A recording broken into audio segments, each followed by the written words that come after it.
जय हिंद दोस्तों। डिक्टेशन शुरू होगी 5 सेकंड बाद।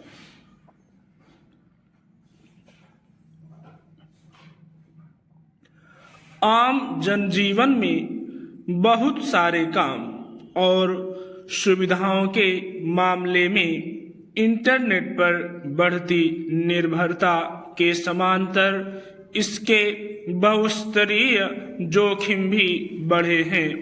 अब इंटरनेट के जरिए किसी सुविधा का उपयोग करने वाला आम उपभोक्ता कब किसी ठगी या गंभीर अपराध का शिकार हो जाए कहा नहीं जा सकता।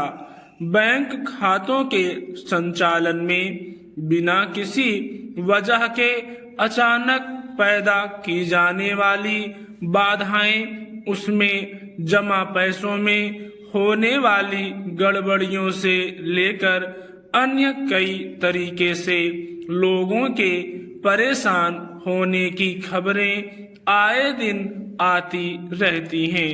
अंतर्राष्ट्रीय स्तर पर ऐसे अनेक मामले सामने आ चुके हैं जिनमें किसी देश के सुरक्षा तंत्र को भी साइबर अपराधियों ने बुरी तरह बाधित कर दिया।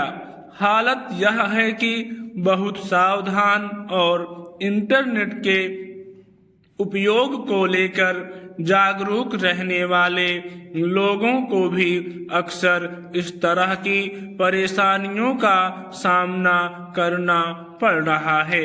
ऐसे में साइबर दुनिया के विस्तार के समांतर ही आम लोगों के हक में सुरक्षात्मक उपाय भी किए जाने जरूरी हैं। सही है कि सरकारें ऐसे उपाय करती हैं, लेकिन इंटरनेट के जरिए धोखाधड़ी या साइबर अरेस्ट जैसे बढ़ते मामले बताते हैं कि इस संबंध में व्यापक स्तर पर एक सुरक्षा तंत्र खड़ा करने की जरूरत है। इंटरनेट के जरिए होने वाले अपराधों का स्वरूप चूंकि अंतर्राष्ट्रीय है, इसलिए इसी स्तर पर सुरक्षात्मक उपाय भी किए जाने चाहिए। इस लिहाज से क्वाड में शामिल देशों अमेरिका, भारत, ऑस्ट्रेलिया और जापान द्वारा एक बार फिर साइबर चुनौती 2024 को जारी रखने की घोषणा महत्वपूर्ण है। इसका उद्देश्य साइबर परिवेशी तंत्र को मजबूत करना और साइबर सुरक्षा को लेकर लोगों को शिक्षित करने के साथ साथ एक ताकतवर साइबर कार्यबल बनाना भी है।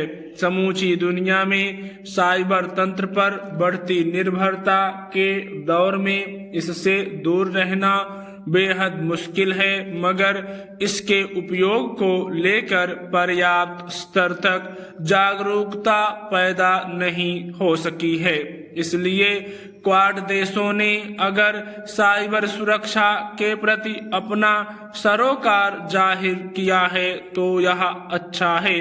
जरूरत है कि साइबर दुनिया में एक ऐसा तंत्र बनाया जाए जिसमें आम लोग इंटरनेट का उपयोग करते हुए पूरी तरह सुरक्षित महसूस करें। जीवन गतिशील है, वह कभी ठहरता नहीं। ठहरना इसकी प्रकृति में है भी नहीं। स्वप्न पूरे हों या ना हों, स्वप्नों का आकाश हमेशा आंखों में जीवित रहना चाहिए, जिसमें ब्रह्मांड की तमाम आकाश गंगाओं का समावेश हो। कभी मनुष्य जीवन के दंशों से थका हारा स्वप्नों की चाह खो बैठता है और मृत्यु का आलिंगन करना चाहता है, तो ऐसा किसी बड़े स्वप्न के टूटने से भी हो सकता है। ऐसे समय में धैर्य रखने की जरूरत सबसे ज्यादा होती है। स्वप्नों के टूटने से जीवन की कश्ती डगमगा सकती है, लेकिन फिर धैर्य का माझी नए स्वप्न दिखाता है जिसमें हकीकत का स्पर्श होता है।